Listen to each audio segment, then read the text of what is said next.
Baru-baru ni, laporan di BBC mengatakan yang rakyat di Korea Utara sedang mengalami kebuluran. Jadi rakyat mereka ramai yang mati disebabkan kebuluran.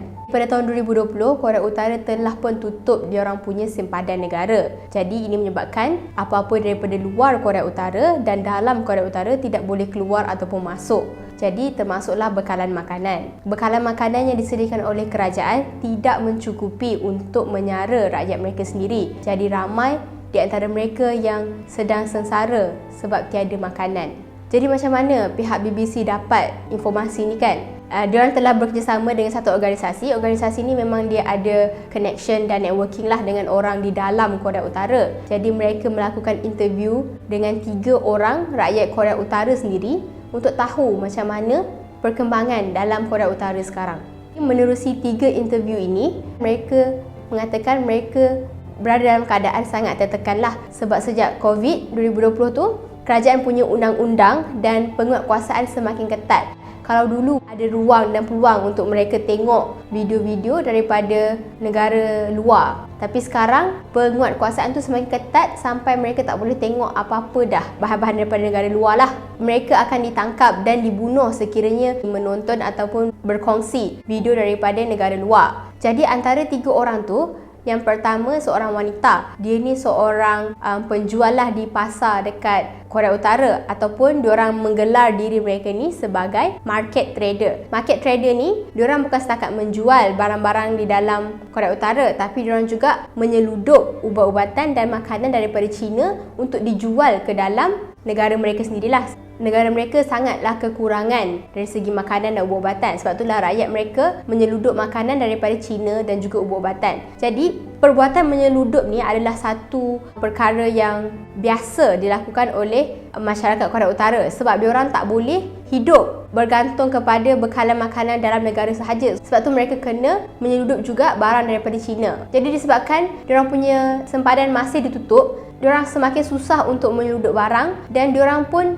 nak menjual barang dekat orang pun tak boleh sebab orang tak mampu nak bayar, ataupun diorang ada duit tapi tak boleh nak beli apa-apa sebab tak ada apa-apa yang boleh dibeli.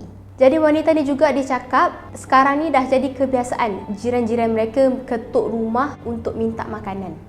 Sebab diorang terlalu lapar, tak ada makanan di rumah diorang. Yang kedua, seorang lelaki. Dia ni pekerja binaan buruh. Dia juga memberitahu kejiranan dia tu dah ramai yang mati sebab kebuluran. Ada satu keluarga duduk satu rumah, tapi dah lama diorang tak nampak keluarga tu keluar daripada rumah. Lepas tu bila dipanggil-panggil tidak dijawab. Mereka cuba untuk buka rumah tu dan melihat satu keluarga meninggal sebab kebuluran.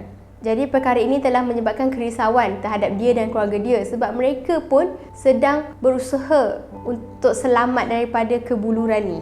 Dan yang terakhir adalah seorang perempuan juga, tapi dia ni duduk di Pyongyang. Seperti kita tahu, Pyongyang ni adalah capital ataupun ibu negara Korea Utara. So kat sini bandar lah. Jadi dia pun cakap dekat Pyongyang pun terjejas juga sebab dia ni kerja sebagai shop assistant lah, macam kat supermarket macam tu kan. Sebelum COVID, dia memang akan seludup sayur-sayuran dan buah-buahan daripada kedai tempat dia kerja tu dan dia akan jual di pasar. Jadi hasil jualan yang dijual buah dan sayur tu dia akan guna untuk beli nasi. Tapi sebab sekarang ni semua benda dah makin ketat, setiap kali kalau dia nak balik, dia punya owner ataupun bos dia akan check beg pekerja masing-masing ada tak makanan yang diseludup. So jadi susah untuk dia dapat bekalan makanan lah.